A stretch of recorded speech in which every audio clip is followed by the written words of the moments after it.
Romantic হবেন স্ত্রীর সাথে। বিশ্বনবী মা আয়েশার সাথে দৌড়াদৌড়ি করতেন রাতে। সহিহ হাদিস।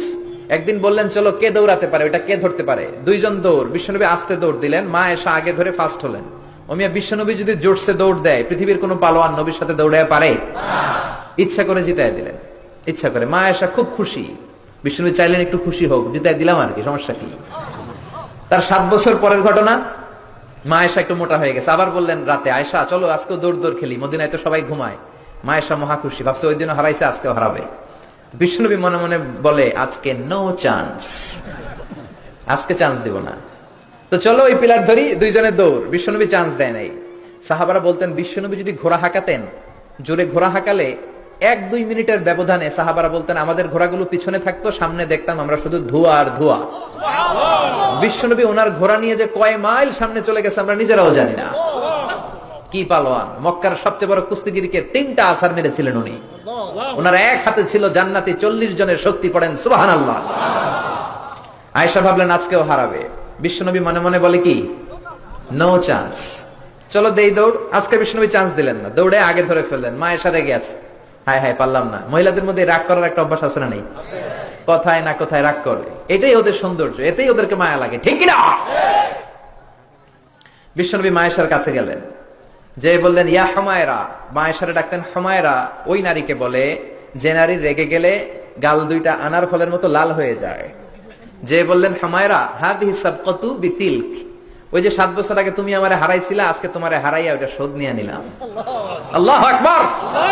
কি প্রেম, কি প্রীতি, কি ভালোবাসা। এজন্য প্রতিদিন সকালবেলা ঘর থেকে বেরোয়ার আগে স্ত্রীকে বলবেন আই লাভ ইউ। কি বলবেন? বলবেন না? মুরব্বীরা মনে মনে কয় না, কইতাম না। বললেন বললে ভালোবাসা বাড়াই দিবে কে? স্ত্রীর প্রশংসা করবেন। নারীরা প্রশংসা শুনতে চায়। আপনি 1000 টাকা দিয়ে যেটা করতে পারবেন না, যদি বলেন তোমার রান্না মজা হয়েছে, তুমি অনেক সুন্দরী, দেখবেন সব কাজ পানির মতো সহজ। যা বলবেন তাই করতেছে, ঠিক না? সবাই মাথা নাড়ায়, মানে কমন পড়ছে।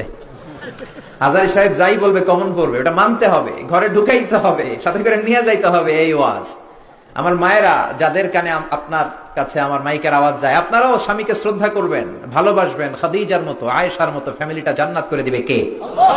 মনে রাখবেন আপনার বিবি চায় আপনার মুখ থেকে একটু প্রশংসা শুনতে। আপনার জন্য সাজগুজ করে, লিপস্টিক দেয়, চুলে বেনি পড়ে, সুন্দর শাড়ি পরে। সে চায় আপনার সাথে খুব সুন্দর একটা আচরণ করতে, আপনার কাছ থেকে চমৎকার আচরণ পেতে। কিন্তু একদিন আপনি বলেন না তোমার সুন্দর লাগে। এখন আপনার জায়গায় যদি আরেকজন বলে ভাবি আপনার সুন্দর লাগে, ভেজাল আছে না নাই? কথা বুঝার চেষ্টা করবেন। যেটা বলবেন আপনি, আপনার বিবি, মোহর দিয়ে আপনি তাকে রাজকুমারী করে ঘরে আনলেন, একদিনও বললেন না তুমি সুন্দরী, তুমি অনন্যা, তুমি সুস্নিগ্ধা, তুমি সুহাসিনী, সুকেশিনী, অসূর্যম পর্ষা, মেঘ কালো কেশ, কাজল কালো চুল, হরিণের মতো ডাগর ডাগর তোমার দুটি চোখ। একদিন আপনি বললেন না। বলে আপনার ছোট ভাই, ভাবি তোমার যে যা লাগতাছে, ভেজাল আছে না নাই? এজন্য আপনার বলা দরকার, আপনিই বললেন। বলবেন তো? প্রশংসা করতে রাজি আছেন? ওয়াজ শুনে এক লোক খুব মোটিভেটেড হয়েছে, খুবই বেশি ইনফ্লুয়েন্সড হয়েছে যে আজারি সাহেব বলছে প্রশংসা করতেই হবে। তো ওয়াজ শুনে বাড়িতে যাওয়ার পরে, এই গল্পটা করে আমি তাফসীর শুরু করব। বাড়িতে যাওয়ার পরে খাবার খেতে শুরু করেছে, গরুর গোশত দিয়ে খাচ্ছে। বিবিও ডাইনিং টেবিলে বসে ভাত দেয়, গোশত দেয়, হাজবেন্ডও খায় আর মিট মিট হাসে। বিবি বলে এই রাত বাজে 12টা, ওয়াজ শুনে আসছো ভালো কথা, খাইতেছো, হাসো কেন? হাসো কেন? খবরদার বউয়ের সামনে কখনো মিটি মিটি হাসবেন না, ভেজাল আছে। হাসো কেন? স্বামী বলে হাসি কারণ হচ্ছে তোমার গরুর গোশতটা আজকে এত মজা হয়েছে না, আমার জীবনে এত মজার গরুর গোশত কোনোদিন খাই নাই।